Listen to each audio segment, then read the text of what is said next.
Olá, mulher potente, seja muito bem-vinda a mais uma live de acolhimento. Hoje vamos começar a live de número 30.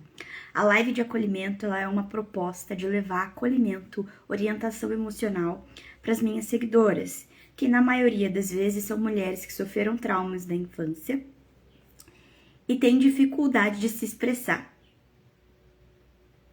Raimunda, seja muito bem-vinda. Michele, e hoje a gente vai falar sobre quando os pais causaram vergonha ao invés de orgulho, sobre as vergonhas que a gente carrega da nossa infância.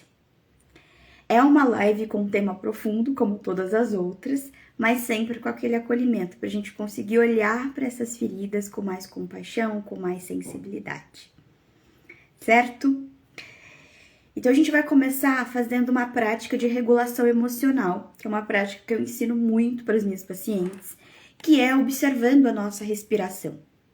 Quando a gente está se sentindo muito triste, muito ansiosa ou com raiva, a gente consegue diminuir o volume dessa emoção para que a gente não tenha um comportamento impulsivo através dos exercícios de respiração, que muitas vezes não tem a ver com pausar ou cronometrar a respiração. Tem a ver com respirar de forma consciente.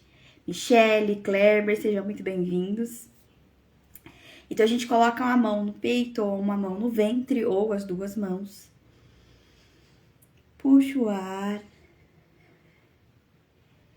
E só observa a sua respiração. Existe algum ponto de tensão no seu corpo? E eu quero que você se autorize a participar desse momento profundo de conversa, de educação emocional, onde você vai compreender os impactos que a sua vergonha causou ao longo da vida, que os desafios que você enfrentou na sua infância te marcaram até aqui. E vai voltando aqui para a live, para esse momento, e vamos nos aprofundar. Existem coisas que acontecem na nossa infância ou até na nossa adolescência que a gente não conta para ninguém. A gente tem vergonha de contar para as pessoas. A gente carrega essa culpa. Ela vai com a gente para a vida adulta. Ela vai com a gente para o nosso trabalho, ela vai com a gente para os nossos relacionamentos, ela vai com a gente para a maternidade. E essa vergonha e essa culpa, ela caminha com a gente. Muitas pessoas carregam essas marcas, né, da infância, por terem crescido em ambientes que causaram essa vergonha. E eu vou trazer aqui algumas situações que podem ter causado isso. Ter crescido, né? Ter sido criado num ambiente familiar com muita violência. Então, quando a gente está num ambiente familiar que teve muita violência, normalmente a gente tem vergonha desses comportamentos, né? Então, a gente vai para as outras relações sociais, a gente vai interagir com outras pessoas, mas a gente vai ter vergonha desses comportamentos violentos que a nossa família tinha. Outro comportamento muito comum da gente sentir vergonha são dos vícios. Então, quando alguém tem algum familiar que é viciado, seja em álcool ou cigarro ou qualquer outra substância, né, que é lícita, que é socialmente aceita, a gente já tem um pouco de vergonha. Mas quando a gente tem algum familiar que é viciado em uma substância que é ilícita, ilegal, não é aceita socialmente, aí que a gente tem mais vergonha ainda. E a gente se sente inadequado, é como se o defeito desse familiar fizesse parte da gente, como se a gente fosse inadequada junto com aquele familiar que tem esse comportamento viciado. Outro ponto de comportamento adulto que a gente tem vergonha ao longo da nossa história são as traições. A gente fala muito pouco disso, mas isso é muito frequente. Estudos na área do direito, né, que estudam muito como se dá o casamento e o índice de divórcio, alegam que a cada 5 casamentos, um deles vai ter traição. E a traição, ela tá muito popular, né? Ela existe há muitos anos, né? É um comportamento humano muito antigo, mas com as redes sociais, o acesso rápido a outras pessoas, a fragilidade das relações, as relações serem muito superficiais, sem muita profundidade emocional, as pessoas têm trocado de parceiro romântico como troca de um objeto. Né? Não tá na temperatura que eu quero, não tá na cor que eu quero, eu vou lá e troco. Né? Existe uma baixíssima resiliência e persistência nas relações, né? Porque exige um autoconhecimento profundo viver relações saudáveis. Então a gente tem casos assim de traições que marcam. Então, se seu pai traiu a sua mãe, se sua mãe traiu seu pai, você vai ter marcas dessa experiência. E a gente vai falar um pouco disso ao longo da live. E também em casos de crimes. Se seus pais cometeram crimes ao longo do seu desenvolvimento, você vai ter vergonha dessa experiência. E vai ter vergonha da sua família, né? E isso é mais comum do que parece. Só que as pessoas não falam. Sabe? A gente vê o tempo inteiro notícias de traições, de crimes, de pessoas que estão sofrendo com vício. Por exemplo, aumento de vícios em jogos, por exemplo. A gente tá no boom dos vícios nos jogos online, né? E a gente sabe que existem viciados em jogos, mas a gente nunca para pra pensar, e como que tá a família desses viciados em jogos? Como que estão os filhos? Como que cresce? Qual que é a mentalidade dessas pessoas que crescem nesse contexto? Né? Como que tá o amparo emocional dessas pessoas?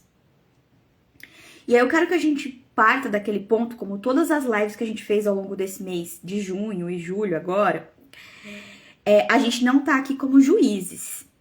Nem eu, nem vocês. A gente não vai ser juiz de ninguém aqui.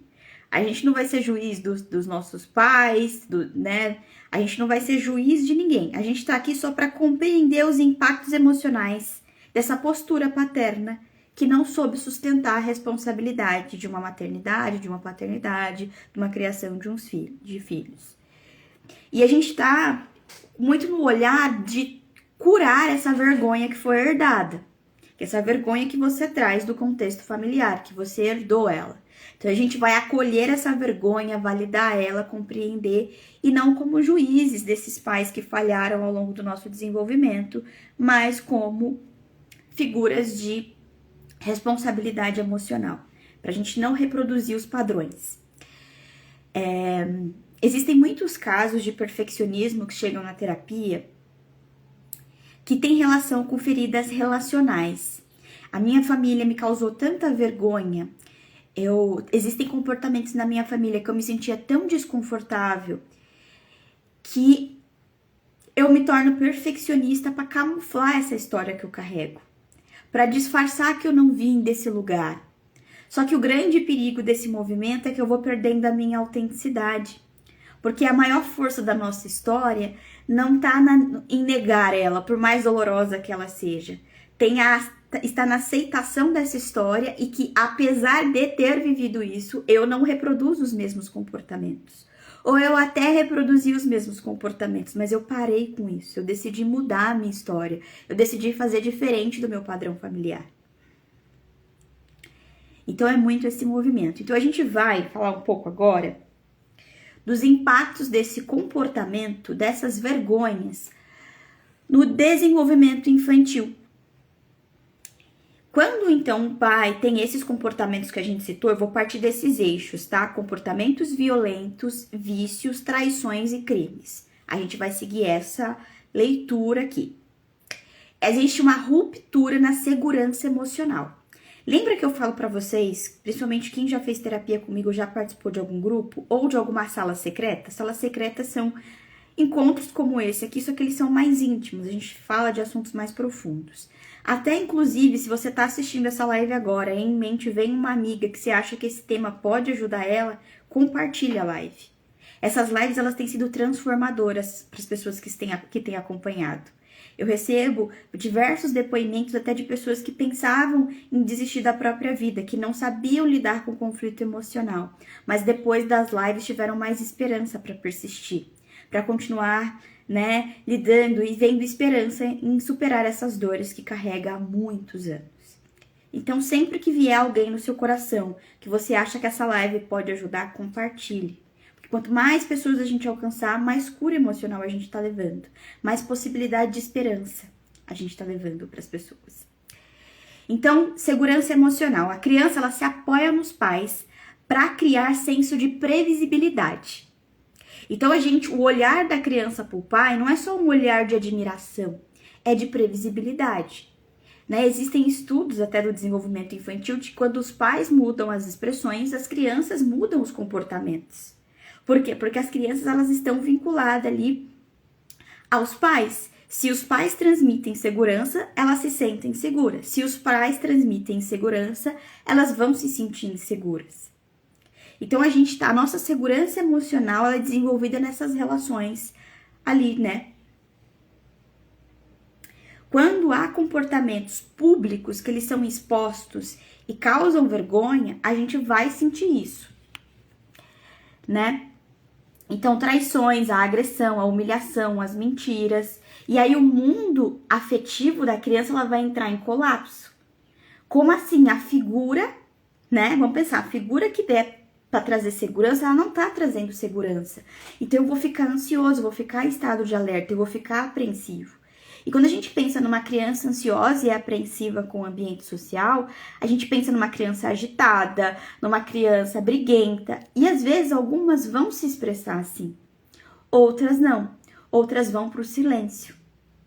Vão ser aquelas crianças caladas que evitam contato com as visitas, que evitam conversar com as pessoas, que tem vergonha de cumprimentar.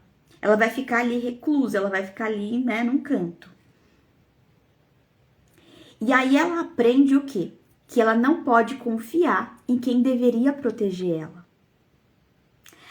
Mas esse aprendizado, ele é consciente através do pensamento? Não, porque a gente já viu isso. O cérebro infantil, ele não tem essa capacidade de raciocínio ainda, porque é o córtex pré-frontal que faz esse trabalho. E ele só termina de se desenvolver a partir dos 24, 25 anos. Então, não é através do raciocínio. Ela analisando a experiência dela como criança e ela chega nessa conclusão. É uma aprendizagem automática, pelo comportamento. É como as coisas estão acontecendo. Né? É bem automático, assim, não posso confiar nessa pessoa. E ela cresce com essa insegurança sem ter noção de onde vem essa insegurança. Ô, Rodrigo, isso se transforma em uma ansiedade crônica, em hipervigilância. É por isso que muita gente que tem trauma recebe diagnóstico e cuidado inadequado. Porque as pessoas focam na ansiedade. Mas a ansiedade é só um dos sintomas. A raiz, ela é traumática. Duas emoções muito presentes em quem sofreu trauma na infância é a vergonha e a ansiedade, tá? Mas elas não são a raiz, não é tratar só a ansiedade, é toda uma questão mais complexa. E aí a pessoa se torna o quê? Hipervigilante. O tempo inteiro ela tá em alerta, porque o perigo, ele é iminente, pode acontecer. Então, ela vai ter medo de exposição e uma busca constante por estabilidade. Então, normalmente vão ser adultos que vão ter muita dificuldade em lidar com situações de instabilidade. Seja instabilidade financeira ou outro tipo de instabilidade comum da vida adulta. Porque, lembra, qual é o primeiro sistema que é afetado? O sistema da segurança emocional. Então, eu vou crescer sem segurança emocional, sem me sentir segura. E aí a gente vai ter uma confusão sobre lealdade e culpa. Vou trazer o exemplo da traição. Quando um pai e uma mãe se traem, ele traem a família. Só que a criança fica no meio dos dois. E aí ela fica em dúvida e dividida entre quem ela deve amar e quem ela deve rejeitar. Ela deve rejeitar o pai ou a mãe que causou vergonha? Mas também ela ama esse pai e essa mãe, apesar de tudo que ela fez. Eu acho que essa é uma das grandes dores nos tratamentos do trauma que eu observo.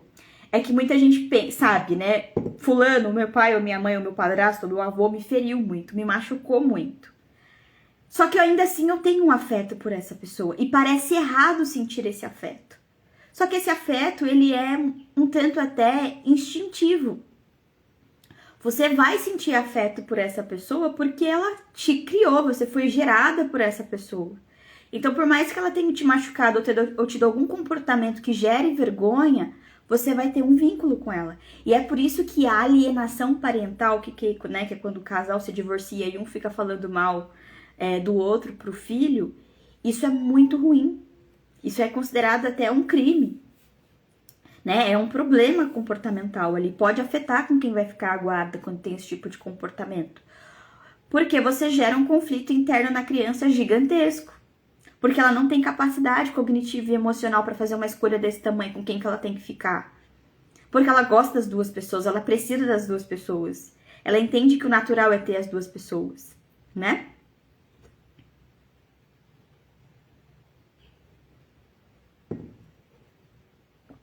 Exatamente. A traição está tão na moda que o voto de até que a morte nos separe já não tem muita validade. Exatamente. Os votos de casamento, eles estão ficando cada vez mais mitológicos. Parece um mito. É difícil encontrar pessoas com senso de confiança e lealdade.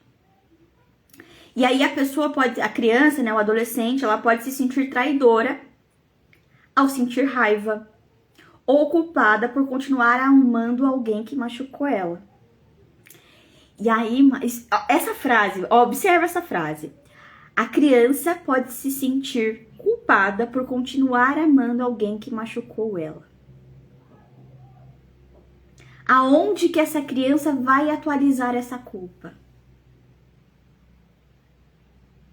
Nos relacionamentos amorosos.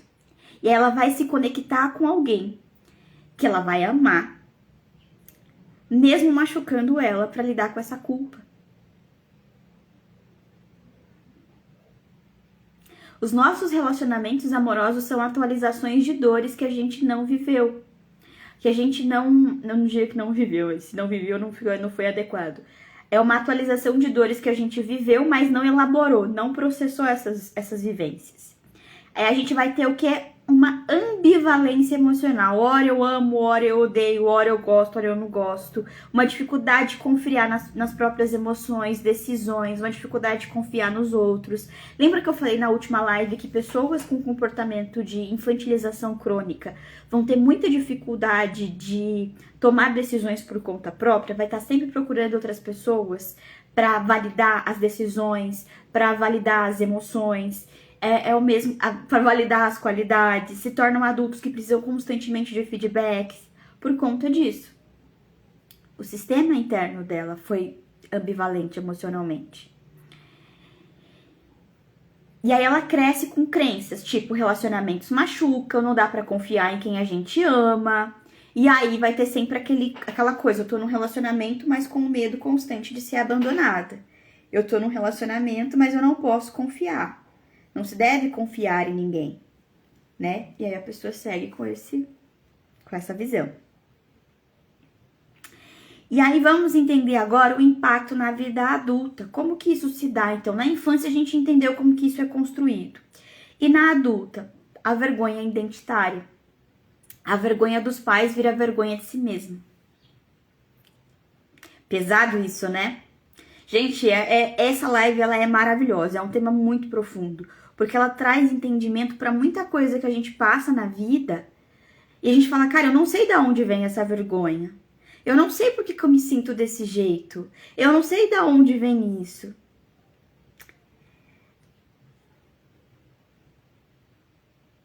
E aí, em vez da gente pensar, meus pais fizeram coisas vergonhosas, ela entende, eu sou vergonhosa, eu sou errada. E aí afeta a autoestima, a dificuldade de praticar autocompaixão e o senso de merecimento. Eu começo a ter dificuldade de me ver como merecedora de coisas boas, porque eu sou tão inadequada, eu sou tão errada. E aí vem essa dificuldade de merecimento. O que eu mereço? O que eu sou digna de receber?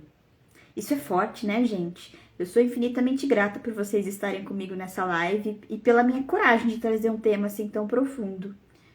Porque é muito importante, isso é libertador, essa consciência. Por mais que ela seja triste, mas é libertador essa consciência. Imagina você estar carregando uma vergonha de si mesmo que não tem nada a ver com você. Tem a ver com a interpretação que você tem da sua história. De outros adultos que tiveram dificuldades na vida deles e a gente puxa pra gente. Tem um comentário aqui que eu vou puxar ele pra gente mudar a mentalidade a partir daqui. Eu quero que vocês comecem a usar as lives como mudança de mentalidade. Que é, ixi, eu estou ferrada, Manu.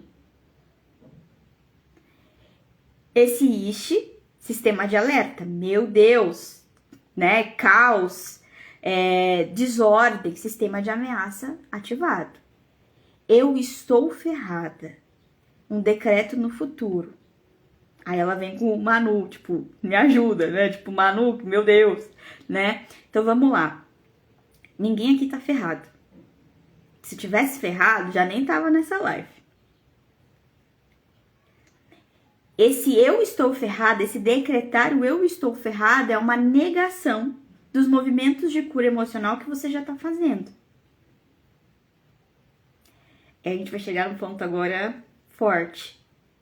Lembra do que eu acabei de falar do senso de merecimento? Às vezes a gente já tá fazendo movimentos de cura emocional. A gente já tá fazendo movimentos de transformação, só que a gente não valida isso. Porque a gente acha que não merece paz. Acha que não merece conforto. Acha que não merece vida leve. É sério. Às vezes a gente acha que não merece vida leve. A gente acha que é normal viver pesado, sobrecarregado. Então é começar a desenvolver essa mentalidade de merecimento. Caraca, isso que eu tô ouvindo na live é profundo e transformador. Como que eu posso aplicar isso na minha vida? Só até aqui já dá pra tirar uma frase potente pra mudar o seu 2025. Eu não preciso ter vergonha da minha história, eu não preciso ter vergonha de mim. A vergonha que eu sinto de mim é de coisas que aconteceram na história da minha família. Que não dizem nada sobre quem eu sou. Então, eu já começar a mudar essa mentalidade. O que eu fico dizendo pra mim? Imagina se eu viesse pra live o tempo inteiro e ficasse pensando, vixe, eu tô ferrada. Vixe, eu tô ferrada. Vixe, eu tô ferrada. É óbvio que eu ia ficar ansiosa. Eu ia estar reforçando meu sistema de alerta o tempo inteiro. E na hora que veio o pensamento automático, vixe, eu tô ferrada, eu tenho que começar a pensar, por que eu tô ferrada? Porque eu tive desafios ao longo da minha história? E só por isso eu sou uma pessoa ferrada? É essa a identidade que eu quero ter pra mim? Não, eu não quero ter essa identidade. Olha como eu sou forte, olha como eu sou corajosa, olha coisas que eu já superei ao longo da minha história. Olha como eu tô me entendendo nesse momento. Gente, autoconhecimento é uma bênção. É um tesouro que a gente carrega. Ai, gente, vocês são maravilhosas. Deixa eu ler aqui. Esse issue tem a ver com algo que não tem solução. É um decreto irrevogável. Exatamente. Exatamente. Quando a gente fala, ixi, vixe, meu Deus. É tipo assim, não tem jeito. É tipo um carro vindo me atropelar e não tem como eu sair da frente dele. Mas não se culpem por esse ixi e esse vixe, tá? Lembra, vocês aprenderam e cresceram com o sistema de alerta hiperativado. E meu papel é mostrar pra vocês que dá pra desativar. É meu papel mostrar pra vocês que dá pra transformar, que dá pra olhar de outro jeito. Gente, eu juro pra vocês que quando eu comecei a estruturar o roteiro dessa live, eu fiquei pensando, eu falei, gente, que conteúdo profundo. Isso é tema de sala secreta, porque dá muita coisa aqui. E aí eu falei assim, eu te juro, eu fiquei na dúvida, eu falei, será que eu levo esse tema mesmo? Será que eu desisto do tema de última hora? Que é muito profundo. Mas eu falei, não, vamos lá. E aí vem a frase da Mariana aqui, que eu achei maravilhoso, que foi o que eu ri. Manu, o que você acha de fazer mais live com o mesmo tema? Porque realmente esse tema é muito profundo. E entra em várias outras camadas. E diga mais, depois sobre isso? Quais outros temas correlacionados? Acho que a gente dá pra falar sobre cada um dos tópicos que a gente tá falando, né? Eu acho que a nossa live hoje vai passar de 30 minutos e vai pra 1 hora um pouquinho, ou 45 minutos, alguma coisa assim, porque a gente vai longe. E continue mandando os pensamentos nos comentários, porque aí a gente começa a ter insight, a gente aprende juntos. Não foi só a moça que escreveu ish, que pensou ish. Várias pessoas, as que assistem gravadas também, tem alguns insights assim. Certo? Essa live, ela tá diferente. Ela...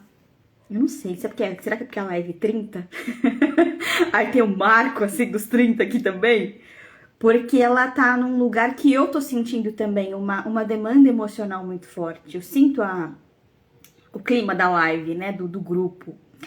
Eu tô criando um campo emocional aqui pra gente abordar esses temas, né? Persona compensatória, o que é isso? Muitas pessoas criam uma máscara de autocontrole, de perfeição ou sucesso como forma de compensar o passado.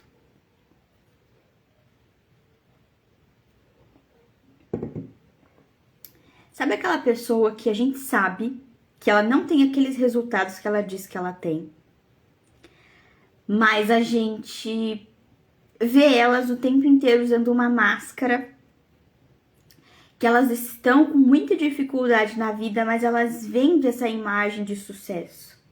A gente tem muitas e muitas e muitas histórias, inclusive aqui na internet, de pessoas que fingem viver uma coisa que elas não vivem. Estratégia compensatória, isso é muito comum, gente. Principalmente de pessoas que vieram de muita escassez financeira, de fingir sucesso profissional e financeiro para camuflar, para esconder a história da família, para parecer que não é aquilo que viveu. Tem muita gente que é fofoqueira, que fala da vida dos outros assim, a maior parte do tempo, para camuflar as próprias histórias da vida dela, porque para ela é muito difícil lidar com a própria história. E aí a pessoa vive para limpar o nome da família ou provar que não é como os seus pais. E essa é uma das libertações que a gente tem que fazer, parar de se provar que não somos como os nossos pais. Porque muitas vezes você já não tem nada a ver com os comportamentos dos seus pais, mas você continua se cobrando como se tivesse. E tem gente que... Essa live não é pra todo mundo, tá? Não estranhem, assim, que as lives da Manu não bate. Tem muita gente que prefere ver até gravado por uma questão de vergonha também. Porque não quer ver o nome aqui, não quer comentar aqui, não quer se expor. Tem essa dificuldade. E a gente respeita isso. Mas essa coisa de querer provar que não são como os seus pais é uma coisa que pode vir muito forte, né? Muitas vezes eu já tenho um modelo de maternidade, um estilo de trabalho, eu já alcancei coisas e vivo coisas que a minha família não teve a possibilidade de viver. Mas eu não valido isso, de novo pelo senso de merecimento. É por isso que eu cheguei na conclusão que todas as pessoas elas são potentes, e uso muito a linguagem com vocês, pessoas potentes. Porque todo mundo tem potencial, só que nem todo mundo reconhece, porque não aprendeu a ver o potencial. Raramente chega pra mim pessoas traumatizadas na terapia que não têm potencial. A maioria das vezes é pessoas com potencial incrível, mas tem dificuldade de ver o próprio potencial. Porque a lente de olhar pra vida e pra si mesmo foi quebrada, né? E aí essa pressão constante por camuflar a história da família gera uma exaustão emocional e uma desconexão com quem você realmente é. Então a gente precisa se conectar com quem a gente realmente é. E aí, outra dificuldade que esse adulto vai ter é a dificuldade de se orgulhar de si mesma, de ter orgulho da própria história. Mesmo com conquistas reais, a mulher sente falta de algo. Não se acha digna de admiração. Como que você lida com os elogios? Você se permite ser admirado, admirada? Ou você acha que os elogios eles são sempre mentirosos? Porque as pessoas não te conhecem de verdade, porque se elas te conhecer... Porque assim, gente, defeitos todos nós temos. Falhas todos nós temos. Mas até os nossos defeitos e falhas, eles têm uma origem na nossa história, eles têm um papel na nossa história. E a gente consegue mudar muito deles, consegue reduzir, consegue... Os que não dá pra mudar, dá pra reduzir o impacto. E muitas vezes as pessoas usam máscaras para serem aceitas ou fazer parte. Sim.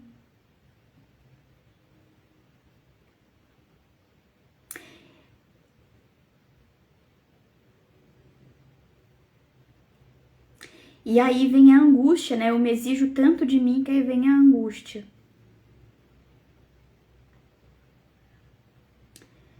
E aí essa dificuldade, por exemplo, de tenho vergonha quando alguém me elogia, acho que não mereço. É começar uma comunicação interna. Por mais que você ainda sinta no corpo a sensação de que não merece, começar a trabalhar. Lembra que eu tô falando da mentalidade. A gente tem que trabalhar com a ideia de 3 pilares importantes. Seria bom se eu tivesse uma folha em branco aqui, mas eu não tenho. Eu vou usar uma folha de caderno mesmo, para dar um exemplo. Deixa eu pensar, como que eu vou fazer isso? Acho que eu vou usar essa daqui.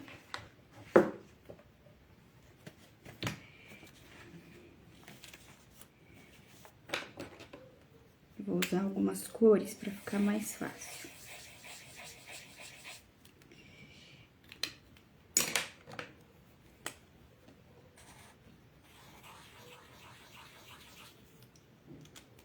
Deixa eu pegar uma outra cor aqui.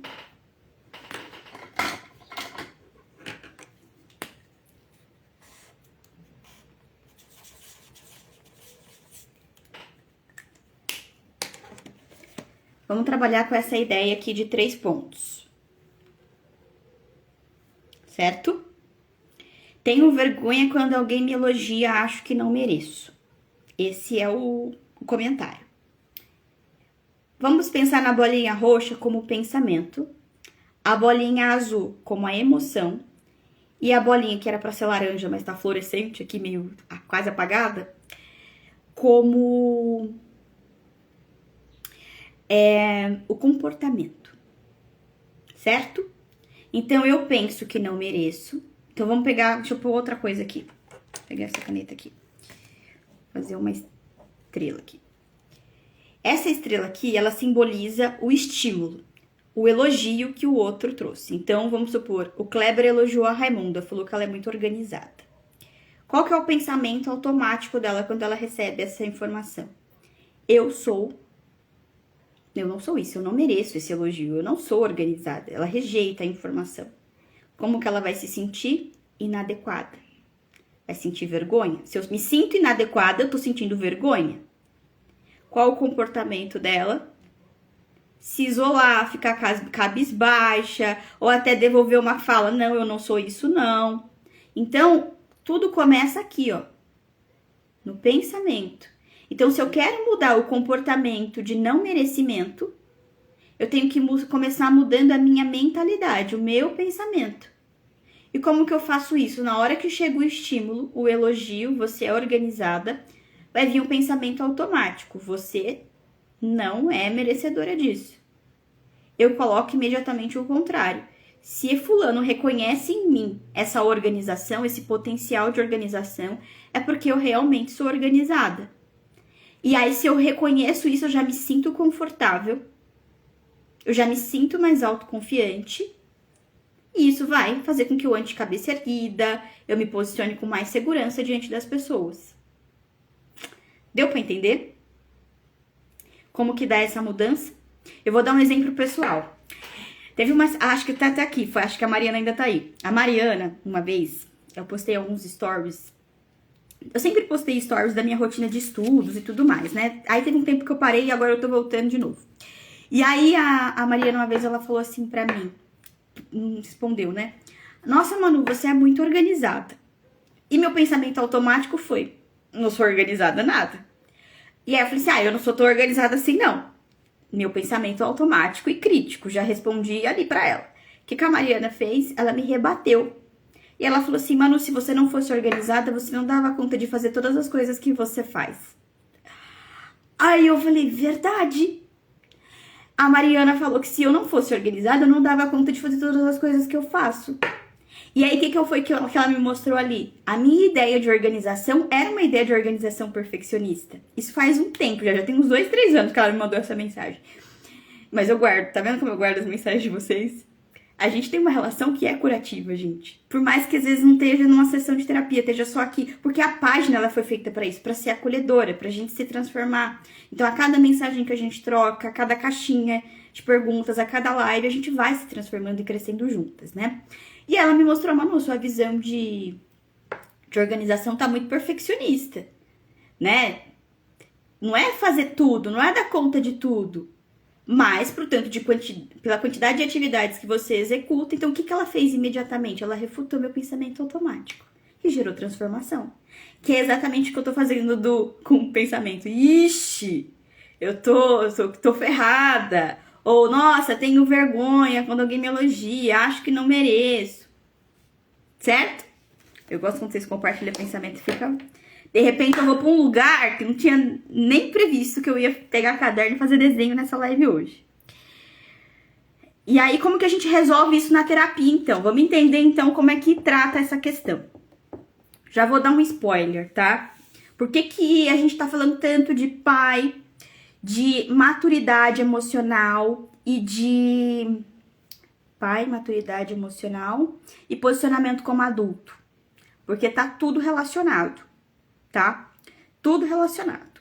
E aí eu vou explicar agora como a gente resolve isso em psicoterapia. Para quem quiser fazer sessão de terapia, é só marcar a sessão de orientação, que é uma sessão com duração de 1h30. E aí eu vou entender junto com você os impactos da sua infância na sua história e a gente vai traçar um plano terapêutico para você, certo? É isso que acontece na sessão de orientação. Mas também vai ter um próximo treinamento em agosto. Tá? Mais ou menos em meados ali do fim de agosto. Vai ter um treinamento sobre maturidade emocional. Só isso vocês precisam saber. Depois eu dou mais informações. Mas vamos entender agora como que vai funcionar esses movimentos. Manu, eu preciso participar de um movimento desse para viver uma transformação emocional? Sim e não. Se você quiser ir para o próximo nível, sim, terapia, grupos, eles são para o próximo nível, um mergulho mais profundo de desenvolvimento pessoal. Mas os conteúdos, eles já dão um bom suporte emocional. Entende? Então, vamos lá. Separação da identidade, da história familiar. Isso aqui foi, gente, isso pra mim foi um ponto de cura emocional muito forte. Quando eu separei a história da minha família da minha história pessoal. A gente tem essa ideia de que a gente tem que acoplar a história da nossa família, os erros dos nossos pais, os erros dos nossos tataravós na nossa história. E nem sempre a gente tem que caminhar com essa identidade, assim. Então, a terapia vai te ajudar a compreender que você não é os seus pais. Resumidamente é isso. Você não é os seus pais, você é você com a sua história. Trabalhar a culpa, que às vezes é inconsciente, por ter vindo de um lugar condenado, de um lugar de anti-sucesso, de um lugar anti-transformação. Vocês ouvem os passarinhos? Me contem aí nos comentários. Tem muitos passarinhos na minha árvore hoje. E aí eles estão assim... Normalmente todo dia de manhã eles vêm cantarolar, cantar ali, ficar horas. Não sei se vocês estão ouvindo. Aí a gente começa com desenvolver... Eu já faço esse tratamento há muito tempo, tá, gente? Por exemplo, orgulho autêntico e reescrita do self. Então, resgatar a capacidade, o direito de ela se sentir orgulho de quem ela é. Independente da história dos pais. Então, você começar a ter orgulho da sua história independente da história dos seus pais. Se conectar com seus próprios valores e não os valores que foram herdados. Isso a gente faz em terapia. Teve até um grupo que eu fiz que foi Jornada Você Mais Autêntica. Que a gente trabalhou valores, a gente trabalhou autenticidade. Então, todos os grupos eu vou trazendo um pouco disso. Mas o que vai ter de movimento novo nesse treinamento próximo? Existe uma técnica na terapia focada na compaixão que a gente chama de adulto sábio e compassivo. É como se você possa... Vamos voltar aqui para dar um exemplo. Lembra que eu falei que o roxinho ele representa a mentalidade, o pensamento? O adulto sábio e o adulto compassivo é você desenvolver essa mentalidade de adulto sábio. Então vamos pensar, eu fui uma criança, né, ferida ali, que sofreu um impacto na infância. Eu sou essa criança. Aí, eu cresço, mas carregando essa criança, assim, super vinculada a mim, tipo, colada, assim, amarrada a mim. Certo? Quando eu vou pra terapia e eu treino essa mentalidade, o movimento que eu faço é esse aqui. Essa criança, ela vai fazer parte da minha história, a minha infância vai caminhar comigo, vai continuar caminhando comigo na minha história, mas eu não vou estar carregando isso junto comigo, não vou ser a adulta infantil. Então, o desenvolver o self adulto sábio é esse movimento de a minha criança faz parte da minha história, mas eu consigo seguir adiante com um posicionamento adulto. Certo? Tá dando pra entender? Me contem, me contem. Deixa eu dar uma olhada aqui no próximo tópico que eu coloquei.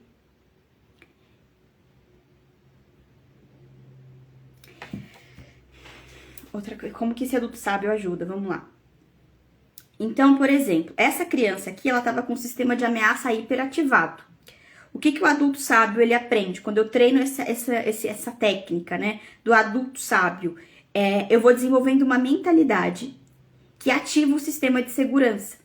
Então, quando eu me sinto ameaçado, vai vir a criança pro front.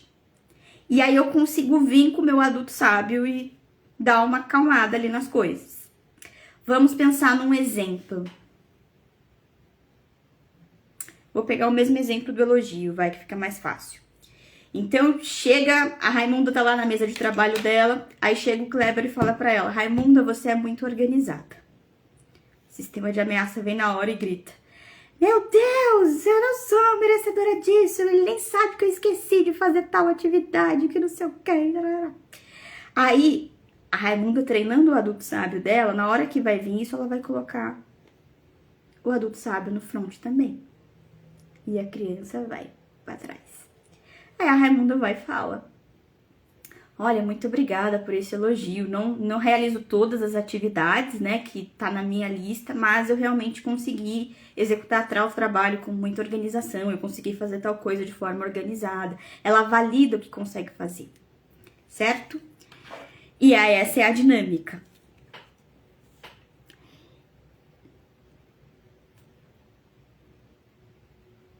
Então, adulto sábio é uma... E aí, o adulto sábio, ele tem uma coisa também, que é uma comunicação muito confortável. Por exemplo, o que o adulto sábio diria para essa criança ferida? Você não é culpada pelo que seus pais fizeram. Você pode ser admirável mesmo vindo de onde veio. Você pode ser admirável mesmo tendo sofrido algum tipo de abuso na infância. Você pode ser admirável, né? Mesmo. E aí, como que a gente faz isso na terapia? Aí existem várias técnicas que podemos usar para fazer isso, né? Às vezes eu uso a imaginação guiada. Às vezes eu pego a história de algum outro familiar mais jovem e uso a pessoa como amigo sábio daquele familiar. A escrita terapêutica. Por isso que todos os meus pacientes têm que ter caderno de autoconhecimento. E eu vou te falar uma verdade. Eu já reparei, todos os meus pacientes que tiveram alta de terapia, que a gente falou, não, você tá bem emocionalmente, dá pra espaçar as sessões. Tem caderno de autoconhecimento. Eu tenho caderno de autoconhecimento muito antes de fazer terapia. Meu primeiro caderno de autoconhecimento eu escrevi, eu tinha 15 anos. Porque eu já percebi ali, porque eu estudo psicologia desde muito jovem, assim, de autodidata, assim. E aí, quando eu li que os principais pensadores da história da psicologia escreviam os próprios sonhos, anotavam as coisas, porque se eles criaram a teoria, não tinha ninguém antes dele que fazia esse serviço. Então, eles tinham que se auto-atender, até desenvolverem, assim, né? Hoje a gente tem psicólogos para atender psicólogos, mas antigamente isso não existia, né? Eram os caras que criavam a própria teoria e tinham que viver a teoria na pele. Então, eles tinham que eles mesmos aplicar neles mesmos. Então, ter caderno de autoconhecimento é uma coisa extremamente importante. Então, a escrita terapêutica e várias outras técnicas, tá? E aí, eu quero saber de vocês agora nos comentários. Essa live trouxe clareza? Vocês se entenderam mais? O que vocês aprenderam hoje? Muito importante colocar aqui. E se isso que vocês aprenderam já foi profundo, imagina numa sessão de psicoterapia. É por isso que eu acho a sessão de terapia esse lugar incrível. Porque é algo voltado só para você, um momento de escuta. E uma escuta cuidadosa, sem julgamento. Você vai ter seu plano de terapêutico individual, né? Então, quando você tá com o seu terapeuta, com o seu psicólogo ali, não é outras pessoas que estão sendo ouvidas, não é outras histórias, é a sua história, é o seu momento, né? Então, é o seu momento de ressignificar essas dores. E aí, a frase que a gente vai usar, que a gente sempre tem uma frase aqui que é a mais importante da nossa live. E a frase de fechamento é: você não é a sua história. Você é o que você escolhe fazer a partir de agora. De novo, falei errado. Você não é a sua história. Você é o que escolhe fazer com ela a partir de agora. E essa frase, ela pega muito até pra mim, gente. Lembra que eu falei pra vocês na live passada que a minha dor principal sempre foi a vergonha, essa coisa da vergonha. Ai, muita vergonha, muita vergonha. E aí, gente, quem diria, se a gente pega a Manu lá de 2018, 2019, 2017, que era super vergonhosa, dificuldade de ver habilidades, de reconhecer competências. Imagina se ela não tivesse buscado movimentos de cura emocional. Se eu não tivesse tido coragem de entrar na terapia, de ler os livros, eu não teria coragem, eu não teria capacidade de fazer uma live como essa. Ai, mas Manu, você se formou psicóloga. Mesmo assim. Ia ser só mais uma ciência. O que tem de gente formada em diversas áreas que não consegue atuar na área de formação por falta de habilidade emocional pra... Então eu sinto muito orgulho do movimento de cura emocional que eu mesmo busquei, porque senão eu não teria tido capacidade de fazer uma live dessa profundidade, com esses temas e sustentar isso. Porque eu só posso levar vocês até onde eu fui. Se eu não fui, se eu não olhei, se eu não encarei, eu não vou levar. E é por isso que eu sempre falo, quando for escolher terapeuta, for escolher psicólogo para fazer acompanhamento de vocês, busquem informações das pessoas. Tenta ouvir a pessoa, acompanha. Porque se a pessoa não vive um processo de transformação pessoal, ela não consegue levar ninguém a lugar nenhum. Porque a alma humana, a gente usa algumas técnicas para acolher, para regular as emoções e tudo mais, mas a alma humana só é transformada por quem já foi transformado antes. Né? Existem lugares emocionais que eu só posso chegar se eu vivi esses processos. Se eu não vivo esses processos, eu não vou chegar nesse lugar. Por mais que eu queira, eu não consigo alcançar essa emoção. Porque eu não passei pela experiência. Então vamos lá, o principal aprendizado dessa live é entender que não estamos condenados pelos eventos passados. Exato, é isso. É isso. Esse é um insight assim poderoso. A gente não é condenado pelos eventos passados. Isso é tão importante, é tão libertador. Ai, gente, até o final do ano isso aqui tem um peso, sim. Eu vou até anotar essa frase. Tá vendo como a gente trabalha junto? É muito bom, gente? Eu vou anotar porque isso aqui dá um tema muito legal também. Então, vamos lá. Quem tá com o caderninho, anota esse aprendizado aqui do colega. O principal aprendizado da live é entender. Isso para mulher que sofreu abuso é uma reflexão que não estamos condenados pelos eventos passados. Eu não vou entrar nesse tema da sexualidade hoje, mas essa frase ela chega muito forte nesse ponto. Talvez eu faça alguma sala secreta pra gente falar sobre isso em breve. E o passado sempre será um campo de aprendizado. Sim, eu posso, sobre a mudança de mentalidade, eu sempre posso ver o passado como um lugar tenebroso, horrível, que me condena, que me deixa ferrada, tô ferrada. Ou eu posso usar essa mentalidade. O que eu aprendo com a minha história? Gente, esse negócio é tão forte, que surgiu uma teoria na psicologia só com essa mentalidade. O Viktor Frankl, que é um psicólogo que eu falei muito para vocês sobre ele ano passado. Acho que esse ano eu não citei Viktor Frankl em nenhuma live, eu acho que eu me lembre. Mas ano passado eu falei muito de Viktor Frankl, muito. E Viktor Frankl, ele foi um psiquiatra judeu, que ele foi preso no campo de concentração. Ele perdeu o pai, a mãe, a esposa grávida e, se eu não me engano, o irmão também. Só que o Viktor Frankl, ele sai do campo de concentração vivo e ele encontra uma forma de honrar a história dessas pessoas. Em vez dele desistir, achar que foi um fracasso, se suicidar, desistir da própria... Não. Ele fez o quê? Ele criou uma teoria na psicologia que chama logoterapia, que é a cura através do sentido. Ele entendeu que quem tinha um sentido para viver encarava qualquer desafio na vida. E aí ele tem uma frase muito popular que é: quem tem um para quê suporta qualquer como. Então existem pessoas com histórias de vida extremamente desafiadoras, mas em vez de usar a história delas para se martirizar, para se vitimizar, para se ver num lugar de inferioridade, elas pegam o maior potencial da história delas e transformam em algo maravilhoso. E é isso, o passado sempre será um campo de aprendizado. O que seu passado de dor ele tem te ensinado? O que os desafios que você vem passando na sua vida tem te ensinado? Esse é o ponto. Mariana, essa live é aquele tipo de coisa que você deve colocar pra ouvir sempre. É por isso que eu deixo gravada. E assistam gravada. Compartilhem com as pessoas. É sério, gente. Quando eu vi que as lives de acolhimento estavam ajudando as pessoas a se manterem vivas, a terem experiência. E não é se manter viva no sentido assim, vou aguentar mais um dia. É de ter esperança de um futuro melhor, de ter esperança de uma outra possibilidade. E eu falei, cara, tem que continuar. Tem que continuar fazendo. Tem que encontrar o tempo para continuar fazendo. Esse movimento, ele é necessário.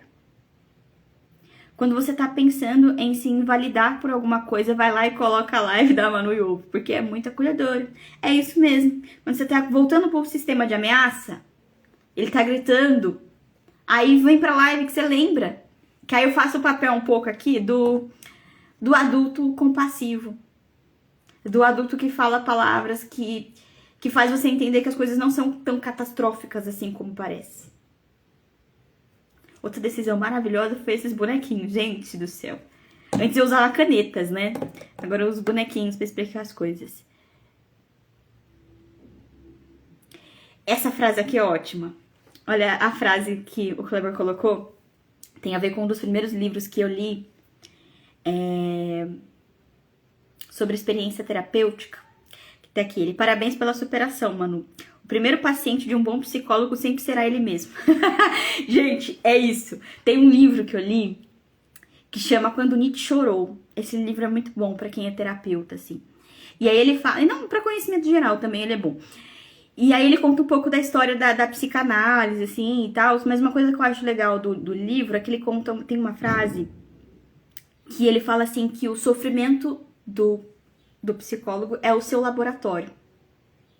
Então, o meu laboratório, o lugar onde eu aprendo sobre emoções, não é nos livros. É na minha própria experiência de vida, né? E eu acho essa frase extremamente poderosa, assim. Eu agarrei ela com força. Foi uma das primeiras frases, inclusive, que eu postei aqui no perfil, quando eu criei o perfil. Eu já arquivei esses conteúdos, porque eram muito antigos. Mas foi uma das primeiras frases que eu compartilhei aqui, porque tem essa força, né? A nossa história tem uma força muito importante. Eu acho que essa é uma grande lição que a gente sai hoje. E assim, foi muito bom. A gente realmente passou do horário, deu quase 1 hora de live. E foi muito bom esse encontro com vocês. E terça-feira que vem estamos aí novamente, tá? Eu vou pensar em um tema ramificado a esse. Então, eu acho que eu vou trazer o adulto sábio. O que vocês acham da gente trazer essa ideia da maturidade emocional? Então, como que eu mudo a minha mentalidade para ser mais madura emocionalmente? Eu acho que esse tema vai ser legal, né? Digitem rapidinho aí antes que a gente desligue. O que vocês acham dessa ideia?